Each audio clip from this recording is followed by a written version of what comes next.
샬롬, 하나님의 평강이 여러분의 삶에 가득하시길 바랍니다. 여러분들이 세상을 살아가는 데 있어서 가장 중요한 목적은 무엇입니까? 무엇을 이루기를 원하십니까? 혹은 무엇을 보기를 원하십니까? 이 세상에 태어났으니 어쩔 수 없이 사는 것이다 라고 생각하는 사람도 있을 것입니다. 인생을 회의적으로 바라보는 것이죠. 그래서 그냥 남들 다니는 대로 학교도 다니고 남들 다니는 대로 직장도 다니고 남들 다 결혼하니까 결혼하고 이렇게 살아가는 사람들도 물론 없지 않아 있을 것입니다만은 대부분의 사람들은 자기 인생에 어떤 특정한 것을 이루고 싶어 합니다. 자기 집을 사고 싶어 하는 사람들, 혹은 회사의 특정 지위에 올라가고 싶은 사람들, 또는 책을 내고 싶거나 아니면 상을 받고 싶은 사람들도 분명 있죠. 더 큰 꿈을 가진 사람들도 있습니다. 자연을 지키며 보호하기를 원하는 사람들, 그리고 이 땅에 가난하고 어려운 자들을 돌보며 살아가기를 원하는 사람들도 있을 것입니다. 특정한 연구를 통하여서 이 시대를 도울 만한 객기적인 발명을 하기를 원하는 사람들도 있을 것입니다. 정말 좋은 약을 만들고 좋은 물건을 만들어서 삶의 질을 편하게 바꿔주는 것이 인생의 목적인 것처럼 살아가는 사람들도 물론 있을 것입니다. 그러나 각자 자기가 무엇을 꿈꾸며 살아가든 여러분, 우리가 꿈꾸며 살아가는 것에는 어느 정도 우리 안에 주어진 하나님의 은혜가 작동하기 때문이라는 사실을 아십니까? 하나님이 내게 지혜를 주시지 않았으면 공부를 통해서 어떤 성취를 이루려고 하는 욕구 자체가 생겨나지 않습니다. 하나님께서 내게 운동할 수 있는 재능을 주시지 않으면, 특히 저 같은 사람들이죠, 축구로 잘 나보겠다, 야구로 명예전당에 올라보겠다 하는 건 일절 생각조차 안 합니다. 우리가 어떤 것을 하고 싶다, 할 수 있다, 해보자라는 느낌을 만드는 것, 그것은 하나님이 우리에게 주시는 좋은 선물들 가운데 하나라는 것입니다. 그런데 문제는 여러분, 하나님이 우리에게 주신 선물과 하나님 그 자신을 우리는 너무나 쉽게 혼동하며 살아갑니다. 하나님이 주시는 선물은 하나님을 드러내는 수단일 뿐이지 하나님이 아니거든요. 그런데 우리는 하나님의 선물만 받고 그 선물을 주시는 하나님을 사랑하는 일에는 조금 부족한 사람들이 저희들입니다. 왜 내게는 남들보다 더 좋은 선물, 더 좋은 것, 더 좋은 옷들을 주시지 않느냐고 오히려 불평하게 되죠. 제가 목사 안수를 받았을 때 목사 안수를 통해서 목사 안수를 받기 전에 옷을 맞춰야 했었거든요. 이렇게 목사 가운이라는 걸 맞춥니다. 그래봐야 가운인데 가운 하나에 보통 그때 당시 36만 원 돈, 굉장히 큰 돈이었어요. 한 36만 원 했습니다. 그럼에도 불구하고 저는 내가 목사가 된다는 사실에, 그 가운을 맞춰서 내가 목사 가운을 입는다고 하는 사실에 굉장히 큰 감동과 감격이 있었습니다. 여러분, 좀처럼 생각하기 어려울 거예요. 결혼할 때 입는 결혼 예식복, 그것보다도 더 클까 작을까? 어쨌든 저한테는 굉장히 큰 의미를 지니는 거였습니다. 그래서 그 목사 가운을 맞추는 곳에 같이 친구들이랑 갔습니다. 같이 목사 안수를 받는 동기들이랑 같이 갔는데, 동기들이 하는 얘기를 듣고 순간 제 마음의 기쁨과 감격이 사라지는 걸 경험했습니다.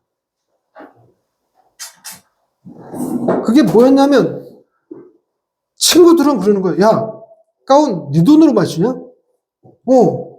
우린 교회에서 맞춰주던데?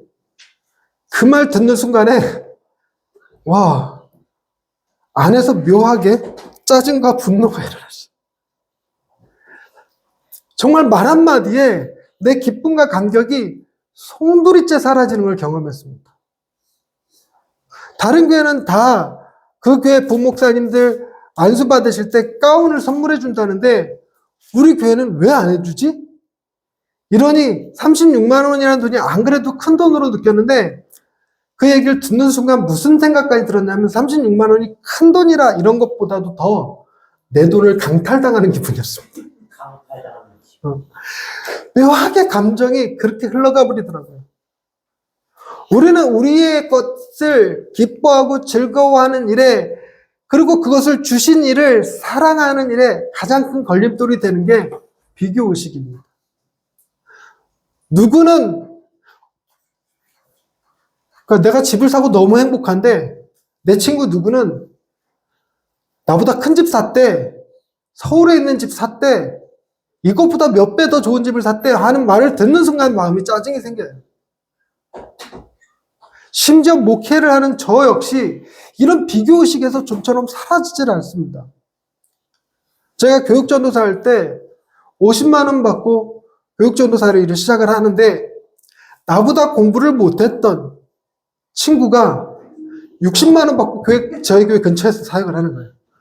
와, 그 10만 원이 얼마나 짜증스러운지. 비교할 생각이 아니었으면 와, 내가 그냥도 교회 일을 했었는데 청년부 활동하면서 주일학교 교사도 하고 성가대원도 하고 찬양팀도 하고 토요일 서부터 그러니까 금요일 저녁 금요일 예배가 있으니까 금요일 저녁서부터 토요일날 주일 저녁까지 교회에서 굉장히 많은 일들을 하면서도 돈 한 푼 안 받고 오히려 헌금하면서 그 일을 했었거든요. 신나게 했었거든요. 기쁘게 했었거든요.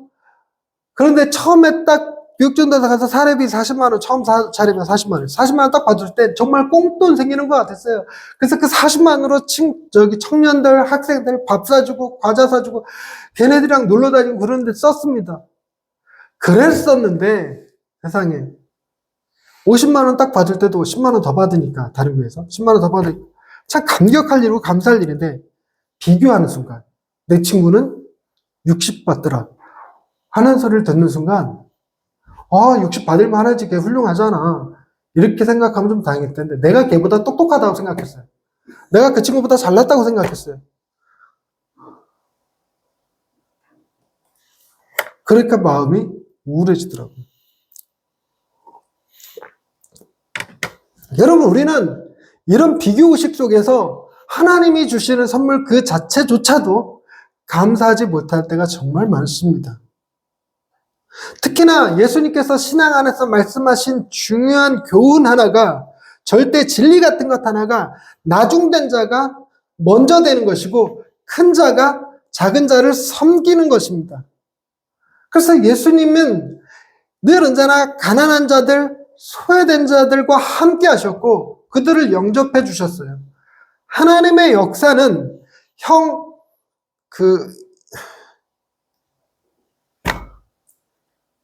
에서, 에돔. 야곱의 형 이름이 에돔이에요? 에서예요? 야곱의 아빠 이름은 이삭이구나. 에서가 형이지만 동생 야곱을 통해서 하나님의 일을 하셨고 아기를 못 낳는 여인들을 통해서 하나님의 일을 이루셨으며 다윗은 그의 형들이 6명이나 있었음에도 불구하고 왕이 되고 예수님이 오시는 족보에 들어갔습니다. 하나님은 이스라엘의 지극히 작은 자 기드온을 통하여서 이스라엘 백성을 구원하는 일을 하셨어요. 늘 언제나 하나님은 그렇게 작은 자들을 통하여 약한 자들을 통하여 일하시는 모습을 꾸준히 보여주셨습니다. 예수님의 제자들 가운데 문벌 좋고 학벌 좋은 이가 별로 없습니다. 그들 가운데 일부는 세리였고 그 중에 일부는 독립군이었습니다. 칼든 자들이었죠. 그럼에도 불구하고 하나님은 그들을 통하여 일하기를 기뻐하셨습니다. 우리가 가장 예수님의 사랑받는 제자요 그리고 굉장히 영향력 있는 탑 클래스의 제자라고 불리우는 사람은 예수님을 3번이나 부인했던 베드로입니다. 하나님은 늘 언제나 강한 자를 부끄럽게 하시려고 약한 자를 사용하셨고 지혜 있는 자들의 그 지혜를 멸하시려고 어리석은 자들을 통해서 일하셨습니다. 그런데 우리 눈에는 왜 하나님 나를 놔두고 저 연약한 사람을 왜 나보다 못난 저 사람을 통하여 일하십니까? 이게 늘 언제나 불만입니다. 내가 하나님께 받은 것들이 많다고 고백하면서도 감동하면서도 다른 사람의 간증을 듣는 순간 기쁨이 사라지는 경험을 하죠. 그것은 처음에도 말씀드렸듯이 우리가 하나님보다 하나님이 주시는 은혜에 더 큰 관심을 갖고 있기 때문입니다.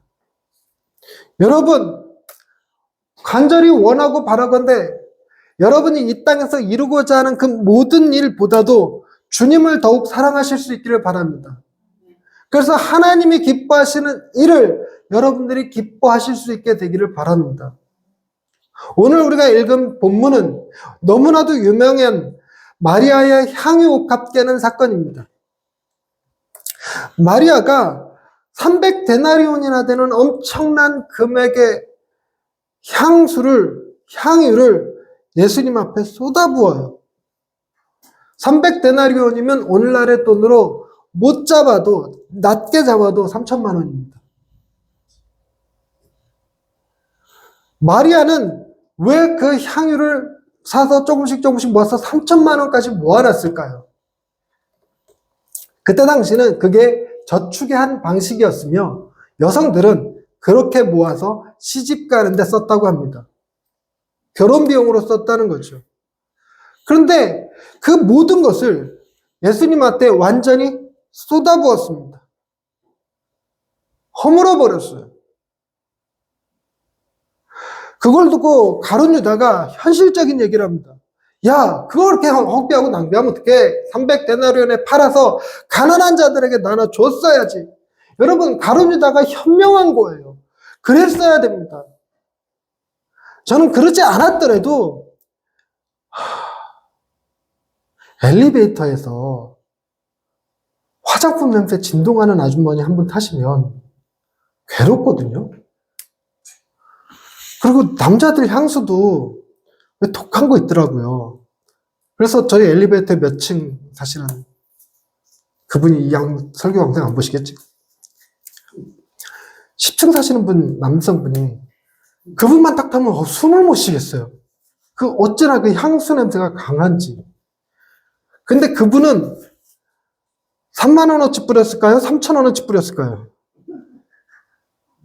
절대로 3천만 원어치 뿌리지는 않았을 거예요. 여러분, 3천만 원어치 예수님한테 뿌렸다? 돈이 아까운 게 아니라 냄새가 나는 견디기가 어려울 것 같아요. 향유는 그렇게 쓰는 게 아닐 텐데요. 그죠? 너무 허비하고 낭비한 거 아닐까? 그런데 제가 이 생각을 고쳐먹은 계기가 한 번 있었습니다. 어느 목사님의 설교 때문이었는데요. 그 목사님이 이런 표현을 쓰셨어요. 예수님께서 이 사건 이후에 며칠이 지나지 않아 십자가를 지시게 되시는데, 십자가를 지시러 골고다를 향해서 십자가를 지고 올라가실 때 사람들이 주변에 막 몰려서서 조롱하고 돌 던지고 침 뱉고 욕하고 그러고 있습니다. 온갖 사람들의 악취가 진동을 하죠. 당신 몸에서도 피가 많이 흘렸기 때문에 피 냄새가 진동합니다. 온 사람들이 운집했기 때문에 흙냄새도 진동을 합니다. 예수님이 십자가 위에서 그 더위를 견뎌내시며 피를 흘리시며 그러고 계실 때 여러분, 그 모든 냄새를 뚫고 향유 냄새가 났을 거라고 얘기합니다. 3천만 원어치 향유를 부어버렸기 때문에 그 자리에서 향유 냄새를 주님은 맡으실 수 있으셨다고 그래요.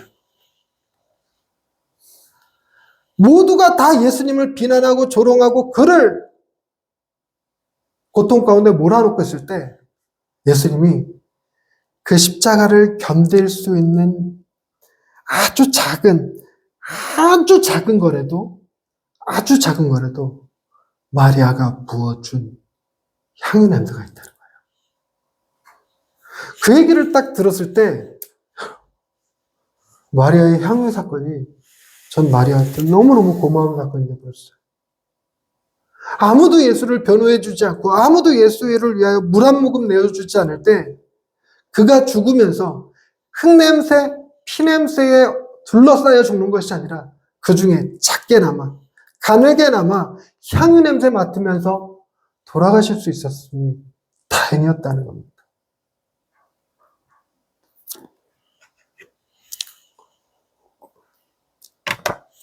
그러나 제가 오늘 전하고자 하는 메시지는 그것은 아닙니다. 이 마리아는 도대체 무슨 생각으로 향유를 깨서 예수님한테 부었을까? 많은 사람들이 마리아는 예수님의 죽음에 대해서 알고 있었을 거라고 주장합니다. 그 이유가 여러분 너무나도 잘 대비되는 성경 인물들이 마리아랑 마르다입니다. 마르다는 정말 주님을 위하여 몸을 쓰는 사람이었어요. 음식을 준비하고 헌신하며 섬기는 사람이었죠. 오늘 본문도 그게 나옵니다. 2절 거기서 예수를 위하여 잔치할 때 마르다는 일을 했습니다. 이게 마르다의 기쁨이었어요. 마르다는 열심히 섬기는 사람이었습니다. 그러나 처음에 얼마나 마르다가 섬기는 일에 욕심을 부렸던지 그 동생 마리아가 예수님의 발치에서 가만히 앉아서 말씀 듣는 것을 질투할 정도였어요. 그래서 예수님한테 주여 내가 지금 매우 바쁘니까 저 마리아를 명하셔서 나를 좀 도와주라고 해주세요 라고 말했을 정도입니다. 그래서 교회에서 마르다 회는 대체로 일하는 권사님들이었습니다. 식당 봉사하시는 분, 청소하시는 분, 교회 주차장 관리하시는 분들, 이런 분들을 소위 우리는 마르다라고 불렀죠. 그에 반해서 마리아는 말씀을 사모하는 자였습니다. 그래서 말씀을 듣는 거에 열심을 냈습니다. 그래서 교회에서 마리아 회는 주로 예배 관련 봉사를 합니다. 헌금위원을 하고 안내를 맡고 그리고 성가대를 하고 이런 분들이 주로 마리아 회로 불리죠. 제 딸이랑 얘기하는 도중에 제 딸이 그런 얘기 하더라고요. 교회를 너무너무 사랑해서 금요일날 퇴근하고 주일 저녁까지 교회 가고 매번 교회 일을 하는 아버지가 계셨대요. 친구 아버님이. 간사님 아버지라는 네. 있었대요. 근데 친구는 그 CCC 간사가 된 거예요. 그러니까 매번 예배 드리러 가. 일주일 내내 예배가 많아. 그러니까 아버지가 그러더래요. 나는 마르다같이 일했는데 너는 마리아처럼 됐구나. 너는 마리아구나. 이렇게 얘기했다는 겁니다. 여러분, 교회는 마르다가 필요할까요? 마리아가 필요할까요? 둘 다가 필요합니다. 둘 다가 필요합니다. 그런데 둘 중에 하나를 선택하자면 마리아가 있었으면 좋겠어요.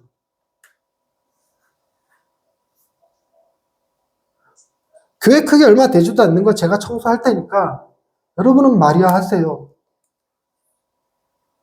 교회 수 몇 명 안 되는 거 식사 준비 제 아내가 할 테니까 여러분은 마리아 하세요. 라고 말하고 싶습니다. 마리아도 잘 안 해.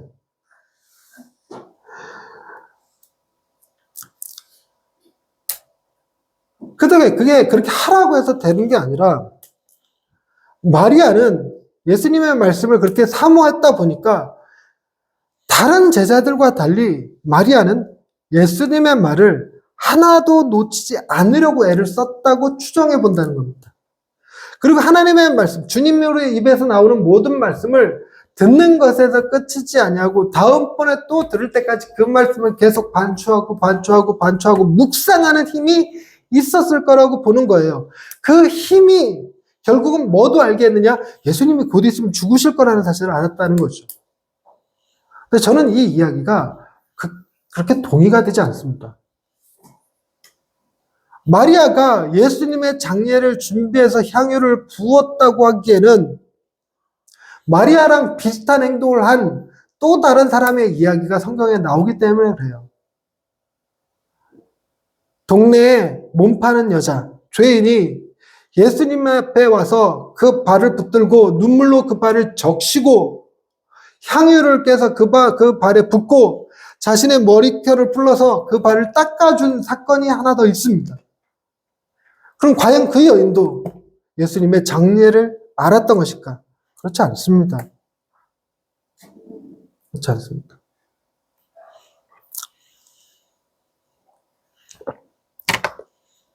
여러분, 제가 유럽에 가서 여행하는 걸 꿈꾼다고 가정해 보십시다.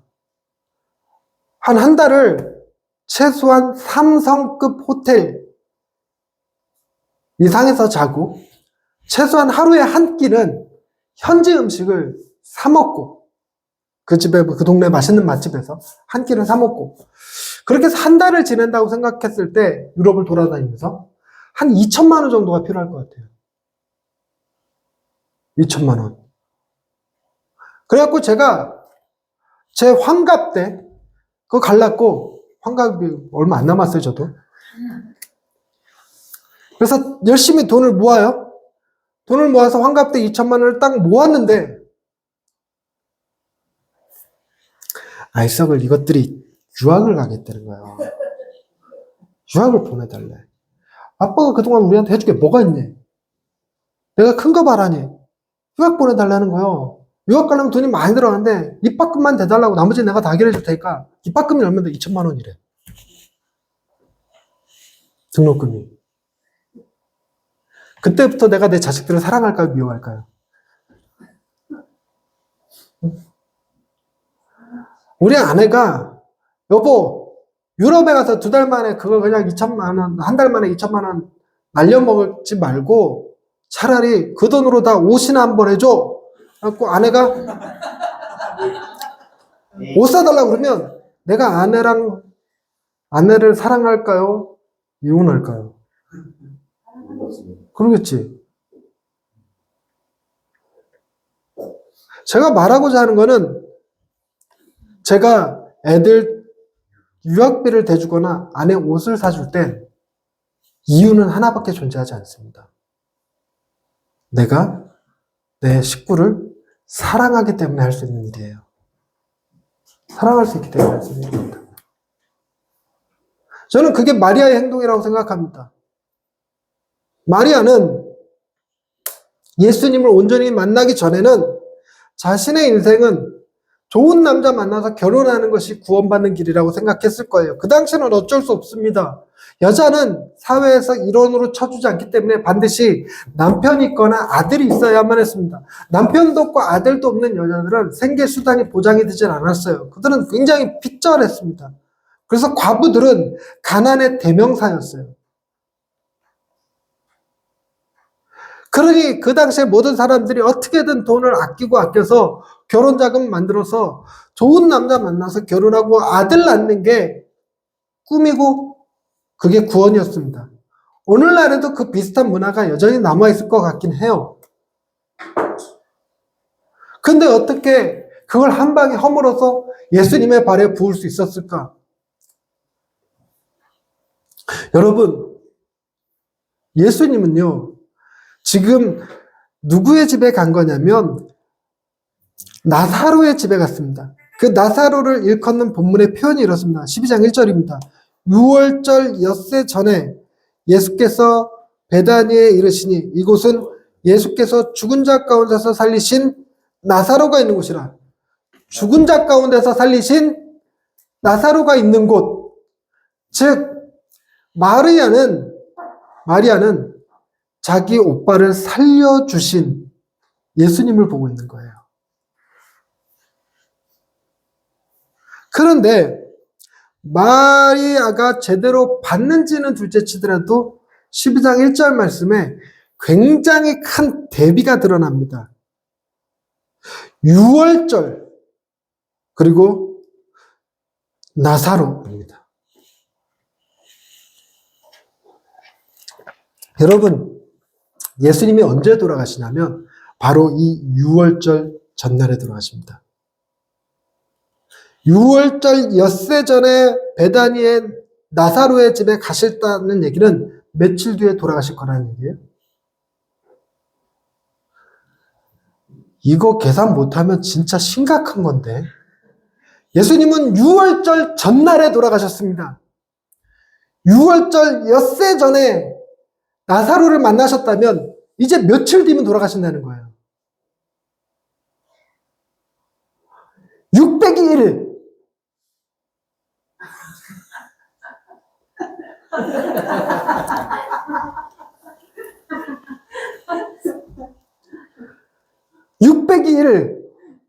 며칠 만에 돌아가실 거예요, 이제. 600일? 5일.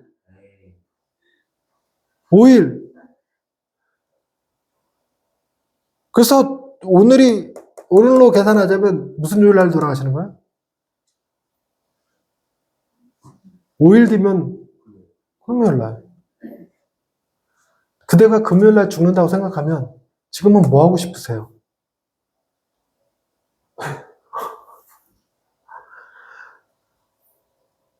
여러분들은 5일 뒤에 죽을 거라고 생각하면 지금 뭐 하고 싶으세요? 전 유럽 가고 싶어요.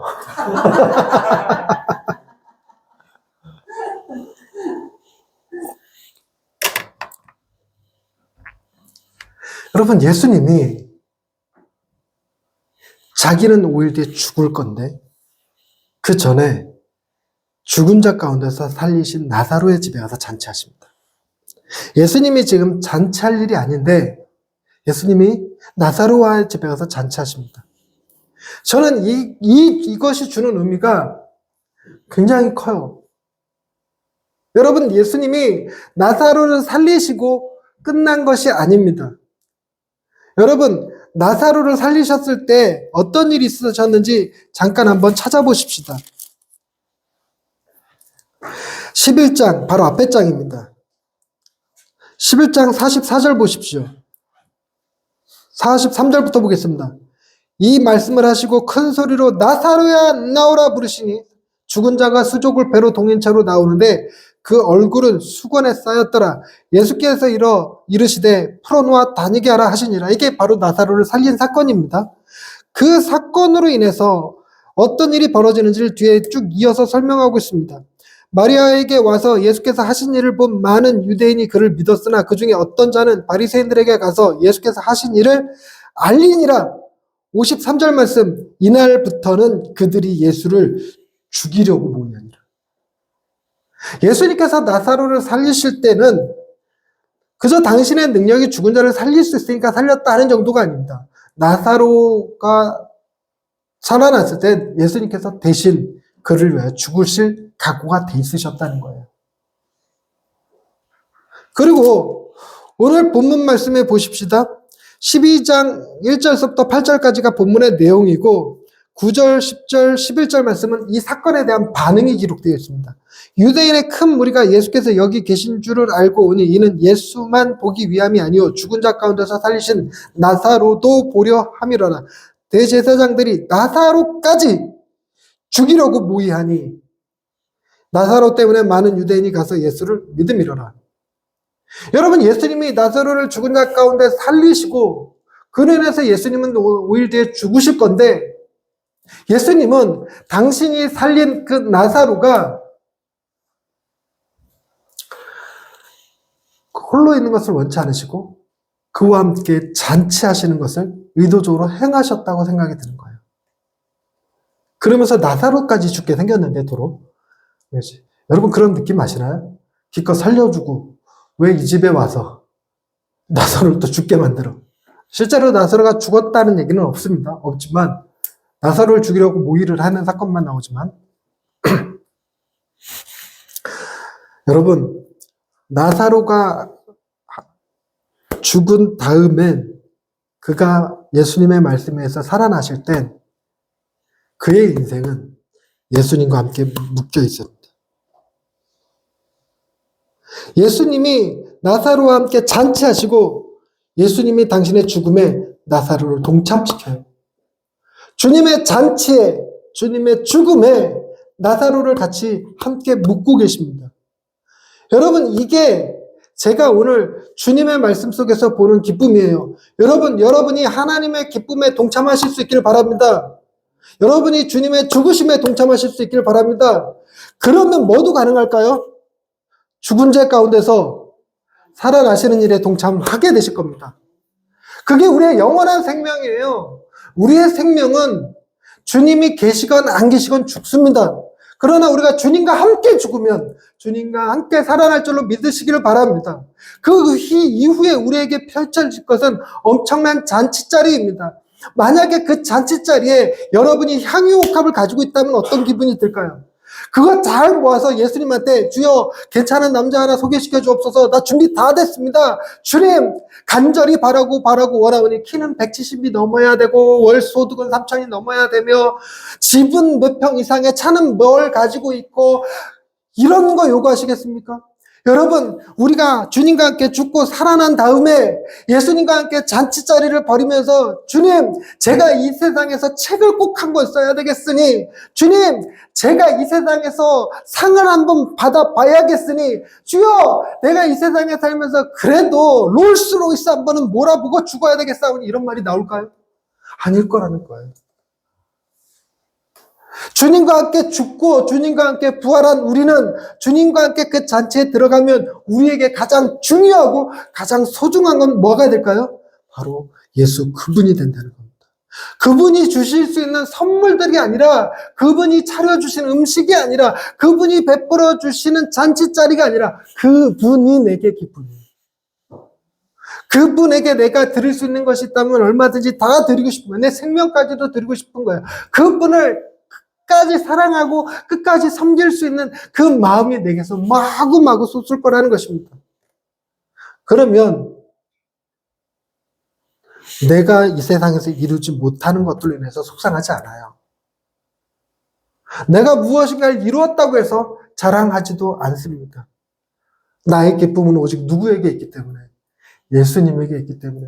놀랍게도 우리를 기쁘게 하는 것들은 여러분, 그것이 300데나리온의 향유든 아니면 그것을 팔아서 가난한 자들에게 나눠주고 착한 사람이라고 훌륭한 사람이라고 하는 소리를 듣는 것이든 명예든 혹은 그 결과 그 동네의 동장이 되어서 권력을 행사하게 되는 권력이라고 한들 예수님에 비하면 정말 쓰레기 같은 것밖에 안 될 거라고 느껴지는 거예요.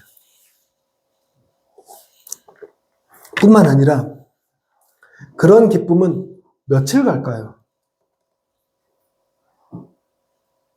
제가 유럽 갔다 오면 그 기쁨이 며칠 갈까요? 한 달에 2천만 원 써갖고 갔다 오면.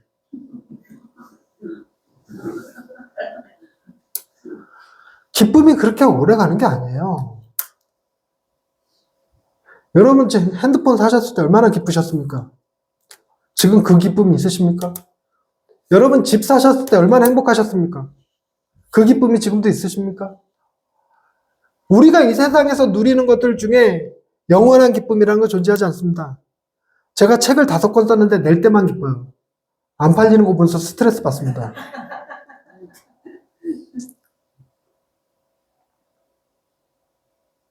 그런데 우리에겐 영원한 기쁨이 있습니다. 영원한 기쁨이 있는데 왜 세상에 채우지 못하는 채워주지 않는 그 기쁨에 우리가 목을 맬까요? 그럴 필요 없습니다. 미련한 짓입니다. 여러분은 가장 큰 기쁨은 주님과 함께 죽고 주님과 함께 살아나는 일에 두실 수 있기를 바랍니다. 그 기쁨으로 다른 기쁨들은 부수적으로 누리실 수 있기를 바랍니다. 있어도 그만, 없어도 그만. 내게는 세상이 이해할 수 없는 기쁨이 있다. 내게는 세상이 알지 못하는 기쁨이 있다. 내게는 주님과 함께 죽고 주님과 함께 살아난 기쁨이 있다. 하나님은 그 기쁨으로 우리 또 마리아처럼 내게 있는 모든 것을 기꺼이 기쁨으로 감사함으로 주님께 쏟아부을 수 있는 사람들이 되게 해 주셨습니다. 기도하십시다. 하나님, 주님이 나를 위하여